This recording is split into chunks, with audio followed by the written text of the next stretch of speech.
ଯାହା କୁହ ପଛେ ଭାଉଜ ତମଠୁ ବେଟର ତମ କାଖ ବାଳ।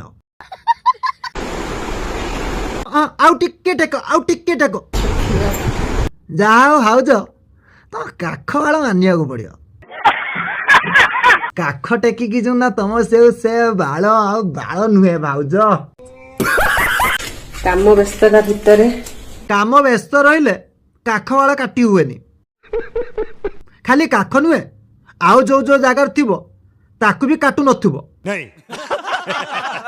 ସେ ସବୁ ମୁର୍କୁଣ୍ଡିଆ ବାସୁଥିବ ନା ଯୋଉ ଭଳିଆ ଗରମ ହଉଛି। ଭୋକ ଲାଗିବ ନା। ଭାଉଜ ସବୁବେଳେ ତ କାଖ ବାଳ ଦେଖଉଛ, କେବେ ଦେଖେଇବ ତଳ ବାଳ? ମୋ ହେୟାର ଟା ବି କ୍ଲିନ୍ ହଉଛି। ପ୍ରତ୍ୟେକ ଭିଡିଓର କାଖ ବାଳ ନ ଦେଖିଲେ ଭିଡିଓର ଭିଉ ଯାଉନି।